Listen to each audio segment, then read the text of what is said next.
Module 13E, we want to talk about different allotropes. What is an allotrope? Different types, different structures that are going to form of carbon. We're also going to talk about different structures of covalent networks, such as what silicon undergoes. And retouch upon metallic bonding in terms of the electron C model, which you have seen in previous chapters. So, network solids and covalent solids. We've talked about carbon, we talked about how carbon is very unique, we talked about how if you take all the compounds that contain carbon in the world and put them in a pile, and put every other compound in the entire world that does not contain carbon into a different pile, the carbon pile is bigger. We've talked about how there's an entire field just dedicated to study the chemistry of carbon, which is organic chemistry. In addition to that, though, carbon also forms different structures. We've talked about how graphite is carbon's most stable form, like its most natural state. But we also have diamond. Diamond is just carbon. We also have fullerene, or Buckminster fullerene, which is carbon 60. It's 60 carbon atoms bonded in this structure. We can form carbon nanotubes. We can have graphene. All of these are different types of carbon allotropes that will form and have different structures and different properties. So they are covalently bonded in either 2 or 3 dimensions, but because of their structures, they have very high melting points. We've talked about how covalent bonding tends to lead to more of a low to moderate melting point, just because covalent bonds do take energy to break apart, yes. It's not just like an IMF or an LDF specifically, but it is weaker than an ionic bond. But when we get structures that, build themselves up in a form where you've got 60 carbon atoms bonded to each other, they're just going to take more energy to break that back apart. The picture here is 2 professors from Rice University that were actually involved in the development of buckyballs, or carbon 60. We call them buckyballs. It's for Buckminster fullerene. They won the Nobel Prize for this structure in 1996. So, kind of cool. Graphite, if you're writing with a pencil, that's what you're writing with. When you're writing, these little sheets, each one of these sheets come off each other. So as you're writing with your pencil across the page, you're leaving a little sheet of graphite behind. Because of these structures, though, again, they do have high melting points. So let's talk about diamond specifically. Diamond is just carbon. It's pressed, it's a very pressed, very pressurized compound that's formed into the diamond structure, but it is just made up of carbon. It is a very high melting point, roughly 3,800 degrees Celsius, because we need to overcome some covalent bonds to be able to get this to melt. It's very rigid, meaning it's not going to move. Its structure is very, very rigid, very hard. It's very rigid because we've got sp3 carbons in this compound. So sp3 tetrahedral, remember sp3 and tetrahedral go together. So you've got your carbon in this tetrahedral shape that's bonded to another carbon. All of them are bonded to another carbon, which is into another carbon, to another carbon, and so forth. It's very, very hard due to the strong covalent bonds that are holding these atoms in their position. We actually use diamond as abrasives. When I was in graduate school, I did electro deposition, which you guys will learn about at the end of second semester. But I had to basically electroplate or apply electricity to a piece of metal and allow other metals to gain those electrons, come out of solution, and attach to that metal that I was providing the electrons on. In order to do that, you have to have a very mirror-like finish of that initial metal that you're putting the electrons through. And we use a diamond spray to actually polish, is what we called it, polish our electrode surfaces, or polish the metallic surface to make it a very, very smooth metal surface to allow the deposition to occur. Electrically, diamond is an insulator, but thermally it's a conductor.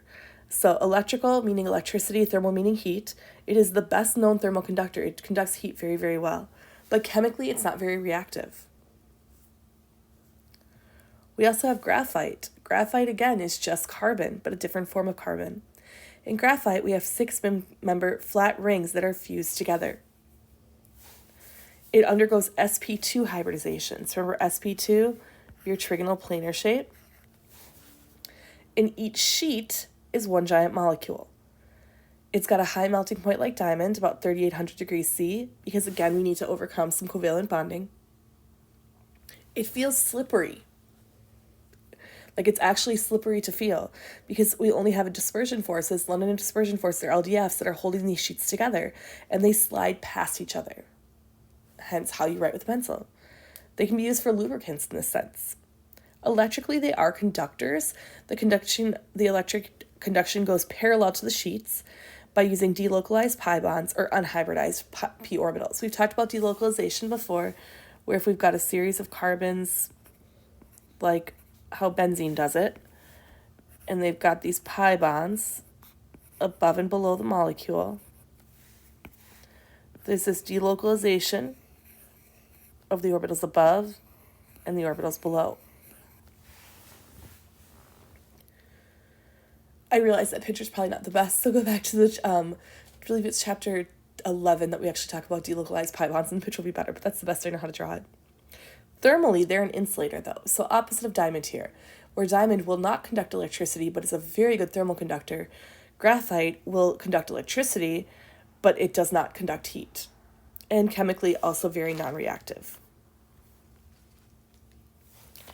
We also have silicon-based network solids, such as quartz and mica, two different things that are silicon-based. In quartz, the structure is here. We've got a three-dimensional array of silicon that's covalently bonded to 4 oxygens in a tetrahedral pattern. This melts at about 1600 degrees C and is very, very hard. Foreign metal ions will actually get trapped into the quartz structure, and this is how we produce semi-precious stones such as emerald, amethyst, garnet.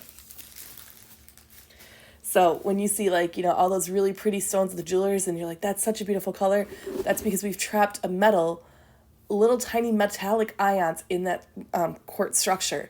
Tiny, tiny little impurities that cause those beautiful colors to form. The transition metals are the metals that are going to form those really pretty colors because of the different d block electron transitions they can have. They have d electrons and they're going to form different d block transitions. So when we trap tiny, when I say tiny, I mean very, very small amounts of metallic ions in these, it actually forms the color and forms things, like I said, like your emerald, your amethyst, your garnet, your other semi-precious stones. And mica is another form of a silicon-based network solid, where in this case, instead of three-dimensional, we have two-dimensional sheets of silicate. So mica is, think of like a clay or a porcelain is kind of how my brain sees it. We have weak attractions between the layers, making mica easy to flake off. So if you have like a porcelain piece and you break it, it's very, very hard originally, right? But when it breaks, it flakes off like in little sheets at that surface area. That's kind of how my brain visualizes it. It's not 100% accurate in the long term of things, but it's very much that kind of sense. I used a lot of mica powder in some of my research, and I would take these large structures and make little sheets and incorporate them into my coatings. And so my brain sees them as like the best way to correlate to the real world is if you break it, how they'll flake off like in little sheets, like little flakes. And then the metallic solids, of course. We've talked about this before, but metallic solids, they conduct electricity, they conduct heat, they also reflect light. They're malleable, meaning that we can bend them in shapes easily. They're ductile, which means we can pull them into thin wires as needed. We follow the electron C model to describe metallic bonding. We've talked about this in previous chapters, but the metallic C model shows us that electrons are freely moving around, and that's how they're able to conduct the electricity and the heat. Electricity specifically for the electrons. It allows the electrons to move through the metallic crystal, and that's how we're going to conduct electricity. If the electrons can freely move through the structure, electrons moving is what is electricity. So the electron moving around is the conduction of electricity. As we increase temperature, the electrical conductivity decreases. They generally have high melting and boiling points, and except for hydrogen, all metals are solid at room temperature.